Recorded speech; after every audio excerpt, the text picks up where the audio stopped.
Okay. T Today we are here with Nicole, who's going to be sharing with the group. Nicole currently works at Columbia College, and she's going to share a story about a mental health case with us. Nicole, all you. Hey guys, thank you. So this one also happened back during women's soccer, kind of like the last Balint group that I had to speak on. And this one wasn't like a true mental health case, but it was one that left me wondering if I had done what I needed to do in the right order. And so one of the captains on the team, I noticed that she was coming in more than she had all season. And at this point, we're at like the middle to end portion of our season. And she was coming in more just to hang out and chat, even if her teammates and friends weren't in the ATR. And so that was kind of one of my like first indicators of, hey, something's going on, just because she had never come in earlier in the season, and all of her friends would say that she didn't come in last year either. And so one day I noticed that she was just shaking a lot. And so I kind of brought her to my desk. And one thing that's really important to note is that at Columbia College, um, the our desks aren't walled off. Like they are open and part of the room. So there is no privacy unless you go into the wet room. Um, and I just kind of looked at her and I was like, "Are you okay? Like, are you good?" And she just started sobbing. So I was like, okay, not good. Um, and I brought her into the wet room and I closed the door and I kind of just gave her the space to cry and everything and asked her what happened, if she felt comfortable enough to talk about it. And she had told me that her boyfriend just broke up with her, that they had been together for 2 or 3 years and he broke up with her over text. And yeah, it was an ouchies. Definitely a big ouch moment. And I just remember kind of sitting her down on something and giving her the space to cry and then just asking, what do you need right now in this moment that I can give you? And she just said space. And so I told her, like, you can take all the space that you need if you need to kind of come in and hang out in the ATR. You have that time, you have that space. I won't ask questions. Um, but I will kind of just shoot you a thumbs up, just to see how you're doing. And we went about this for about a week, and there was one day where I noticed she was shaking again, and I had asked her if she was okay. And her teammate and roommate said, she's lying, she's not okay, she's not eating. And so then that started a whole different conversation.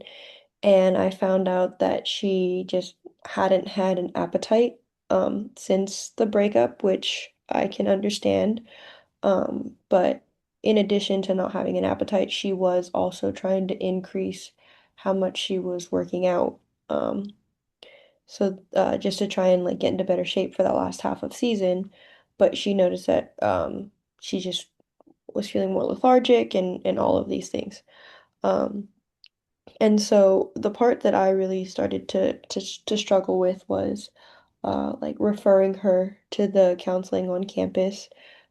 She was open to talking to the counselor, and I asked her if she wanted me to be looped in to the process. She said yes, and when I reached out and emailed the counselor and gave her the background or gave him the background on her case and everything like that, he just said thanks and never reached out to me again, even though I had asked if I could be kept in the loop. She had asked during her sessions with him if I could be kept in the loop. I just never heard back from him.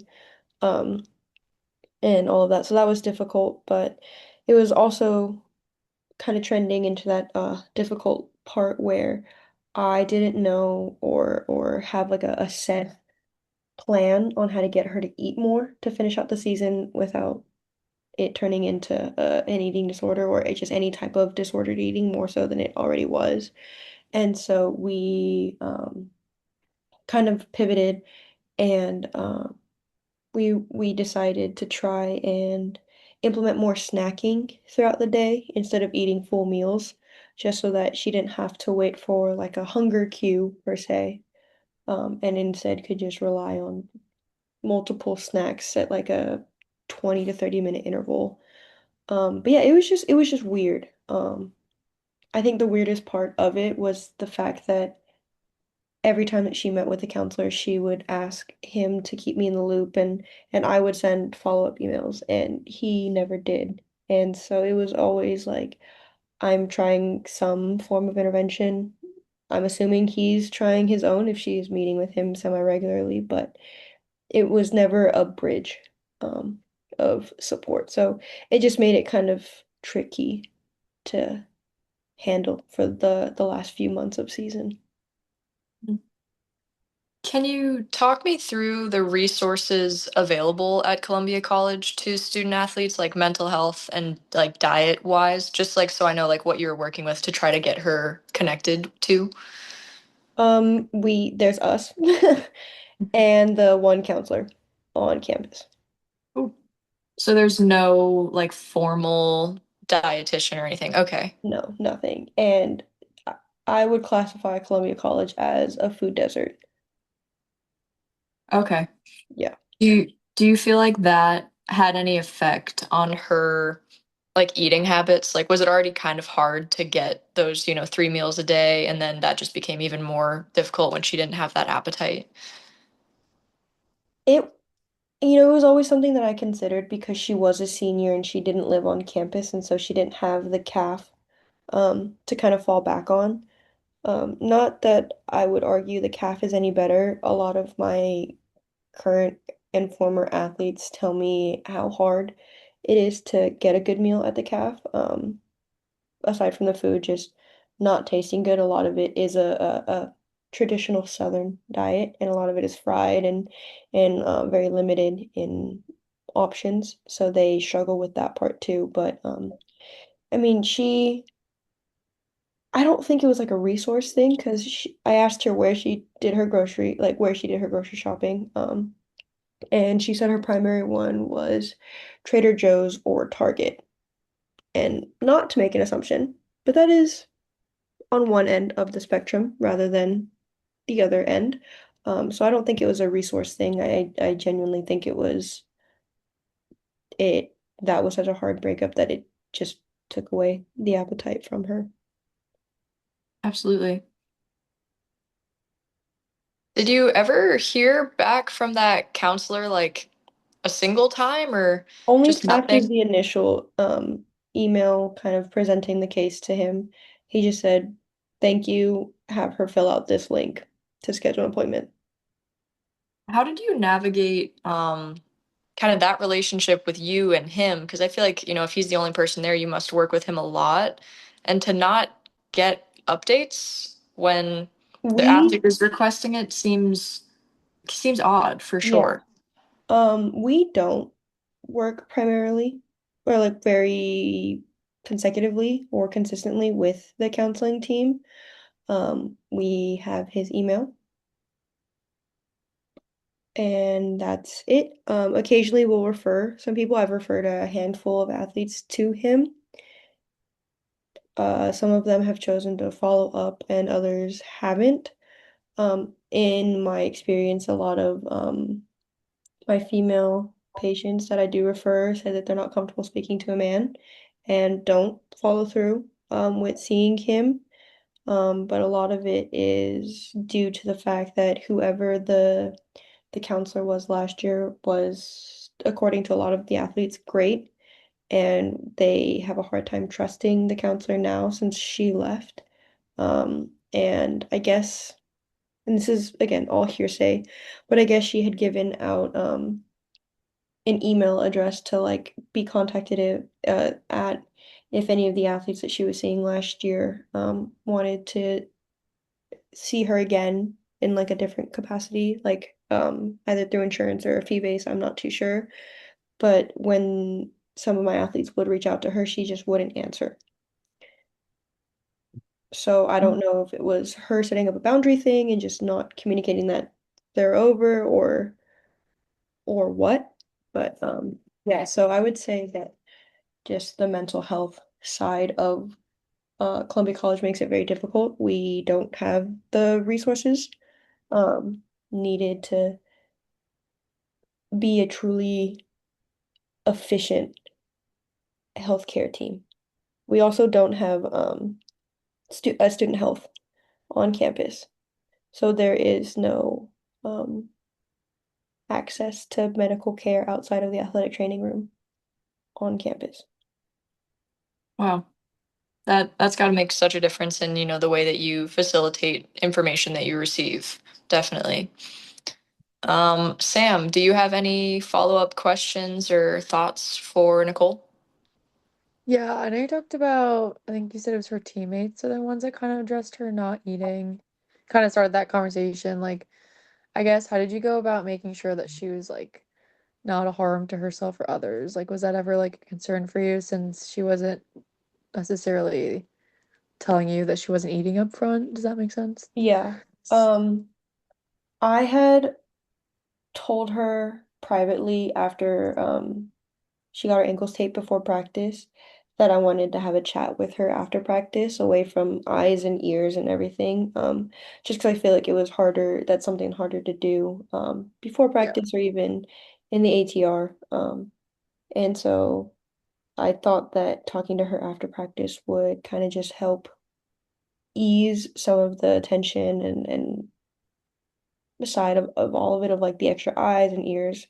And I brought her into the ATR, the satellite ATR down at the pavilion, and had asked her like, hey, what was your teammate talking about? And when she said that she's lying to you and she's not eating, walk me through that. Why why do you feel like you can't tell me that you're eating? A, and B, why are you not eating? Or why do you think that your teammates feel as though you're not eating enough?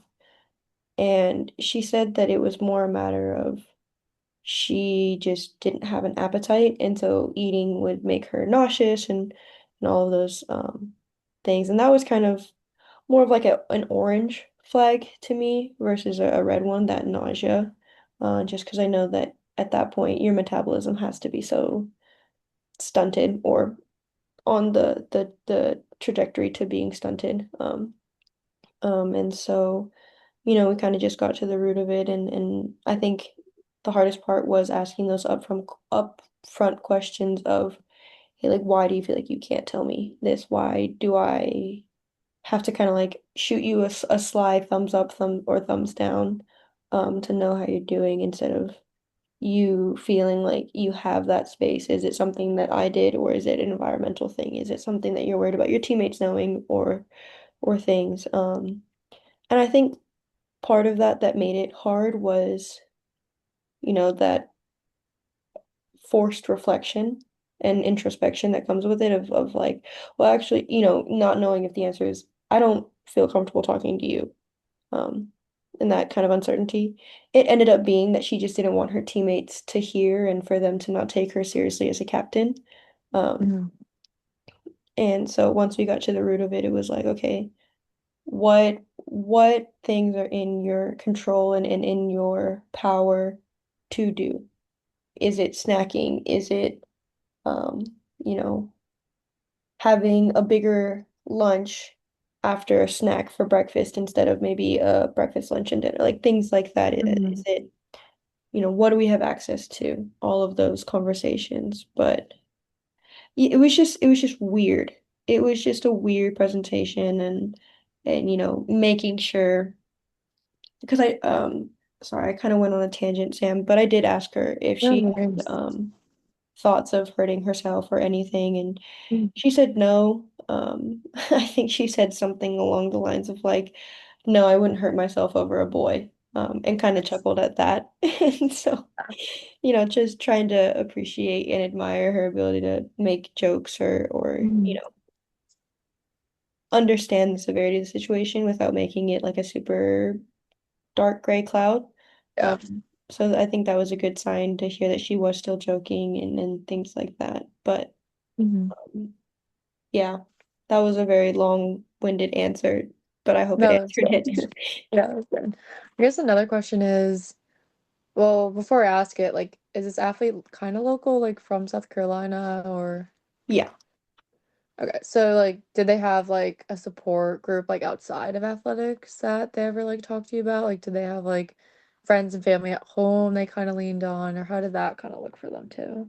It was kind of a weird case. So she like grew up in South Carolina and then her Mhm. mom moved to Georgia. And that was kind of like an already like pre-existing stressor because she was contemplating if she wanted to take a gap year or go straight to grad school for Mhm. psychology. And the move had complicated things because she found out right around the same time as the breakup, actually, that her mom had sold the Georgia house and was going to live somewhere else. So she's like, now I don't know if I can even afford to take a gap year because I don't know where my mom's going to be living and all of those things. And Mhm. all of her family had moved out of South Carolina. So while she was familiar with the area, the people and the places that made it familiar were no longer there. And it kind of just became a really big question mark. So I think the breakup was kind of a catalyst to a lot of like feeling like life was just kind of coming at her hard and from different angles. And so that was a tricky part to navigate too of, hey, like how do we find you a support system that's more than your roommate and not just me? Um, Yeah. and it did end up having to be a lot of like lean on your friends, lean on those who care about you, your teammates, and things like that. But also, one thing that we found that worked was journaling. Having her journal in the morning of almost like setting intentions in the day Mhm. of like how she wanted her day to go. We found that that helped her kind of buy into planning her day ahead and like just focusing on trying to set the tone and then journaling at night to kind of recap everything, reflect on if she met those intentions, and reflect also on how many snacks she ate, just so that if anyone ever did need a food log, there was some type of material written, whether it was on her phone or in that journal. There was just kind of something to base it on, especially before a travel day or before a game day. It kind of just helped me know where she was sitting and if I needed to. Not that I could do much. We have granola bars and electrolytes and ATR. Like we're very limited in what we can offer. But if she needed an extra granola bar before warm-ups, then it was something that we set up like that. So there was a lot of figuring it out on the fly is what it felt like. And just a lot of constant check-ins, which is why it felt so weird because I felt like I was crossing into the territory of what like a mental health professional should be doing.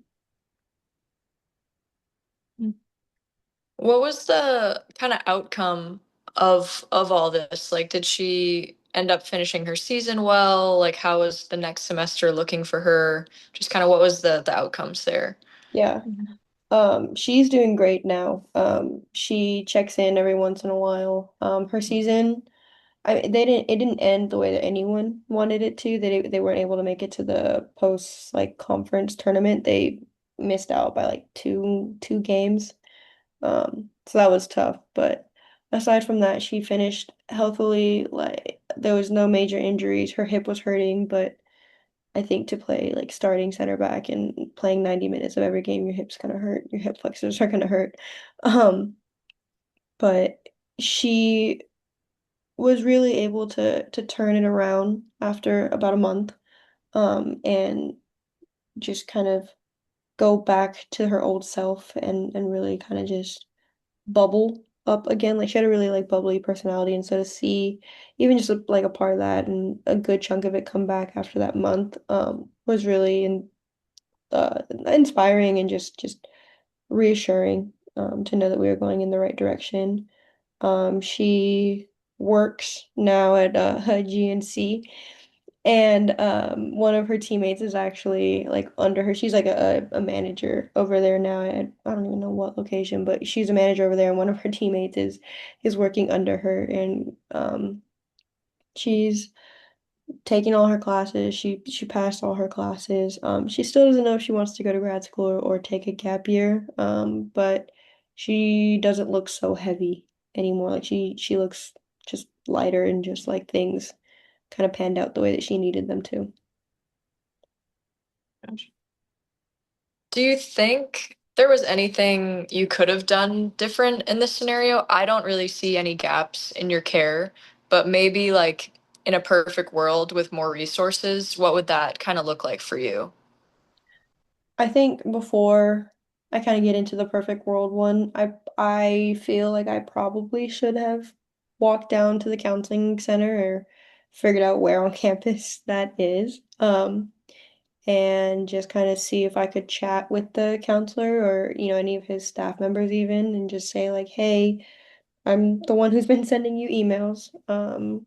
In the future, would you prefer that the athletic training staff send the emails differently? Do you want to have like a different link for athletes or just something to show that, it's just something with a face-to-face conversation, just to see if that changes anything. And it's something that I've brought up to the head AT of like, hey, maybe we try in the future to do an in-service with the counseling staff, just something to see if there's a bridge. But I think a lot of that is thinking long term, and right now the AT staff at Columbia College isn't in a position to do that because of the fact that this is the first year that they have full times again. And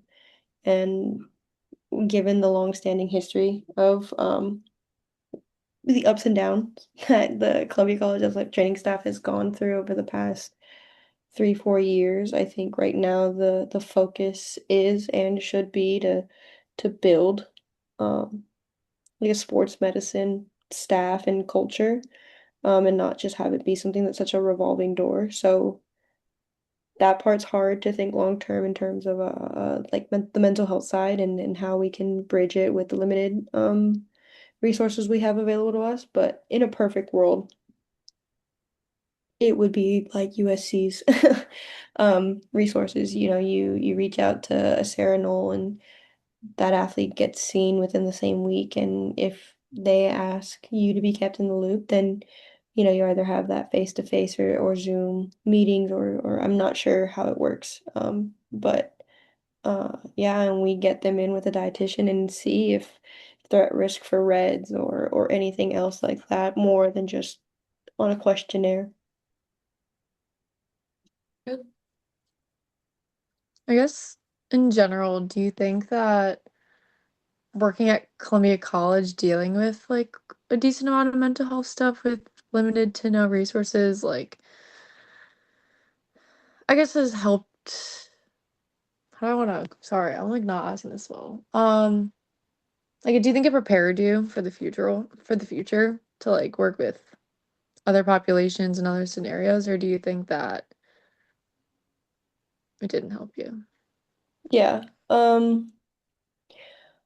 I think seeing that this is a setting that I am interested in working in, like I see myself either at a small college or even a high school, I think it sets me up well.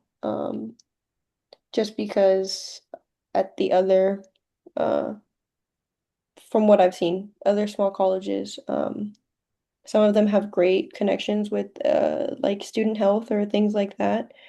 And others are just kind of like you deal with it as you go. I would say it was hard, but in one way, it was a beneficial type of hard. Like, see how much you can do with what's limited and learn how to use what resources are available to you. Since Columbia College partnered with Prisma Health this year, we had, the ability to reach out to Prisma Health doctors and see if they had inside, like, the inside know of how to get to a primary care physician or things like that if that's what it needed to not be escalated, but like moved to. But I do think it was really hard. I think the resources are really limited and creativity only gets you so far before you kind of run into just walls. Um, so I would truthfully say that this site probably has resources similar to the high school level, but Mhm. I mean even at high school you have like school nurses, so there's I feel like I haven't been at a site that had this little and be expected to do so much without it, Mhm. if that makes sense. Yeah, it does. How did you kind of deal with like the teammate involvement and if they didn't feel comfortable with teammates knowing certain things, but maybe like they're all kind of in close quarters? Like how did you facilitate conversations without kind of crossing those boundaries? Um, I have a pretty big like personal rule of if I have to have a pretty serious or even just semi-important conversation with you, I won't do it in front of others. Even if it's other staff members, I'll always find either the wet room to take you into or wait for after the practice and like kind of close the door to the pavilion ATR. And so it was kind of one of those things. It was tricky at first to make sure I'm not like asking, "Hey, how are you?" when there's a room full of people. But also she helped kind of like navigate that as well. Um, sorry, I got a notification that our meeting's gonna end in 10 minutes.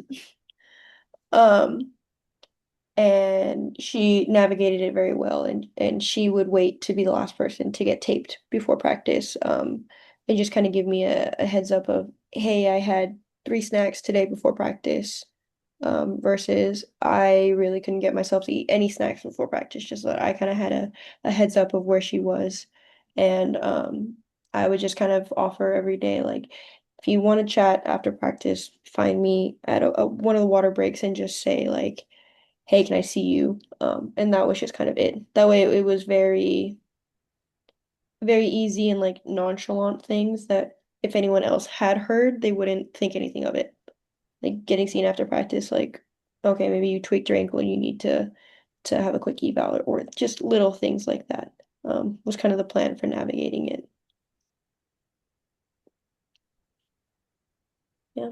But all in all, I mean, it was this year's been a great learning experience. Not having the most resources makes you creative. It makes you resilient in some ways. I do wish that I had more of the PROs that we learned in Dr. TTM's class earlier in the year to kind of implement these. Specifically more of like the IOC like REDS like screening one. That one is great, and I would have loved to have implemented that. But I think overall this is just one of those that just kind of the cases that teaches you like trust your gut, trust what you've learned, and go from there. And if you are really worried about their state, you can always call 988 or 911 if it ever gets to that point. Thankfully, it didn't. And it was just a matter of trial and error, figuring out little things that worked and little ones that didn't. I think that all sounds great, Nicole. I think you handled that really well, especially because you kind of picked up on it before anything had been said to you. And then once you picked up on it, everyone felt comfortable with you enough to kind of give that additional information. So I think that all sounds good. Sounds like you handled that very well. Sam, do you have any closing thoughts? I don't think I have anything else. I don't think I do either. I do agree with Kath. I think you did the best of what you could and the resources you had. So you should definitely be proud of yourself in terms of that, especially being we're all kind of young athletic trainers and just I think in terms of the longevity of our careers, we're gonna learn so much and again, you should be proud of the fact that you have learned a lot about mental health and um interprofessional relationships and like I said, dealing with the resources and the cards you've been dealt. So good job. Awesome. Thank you guys, and I hope you have a great night. Yeah, you You too. too.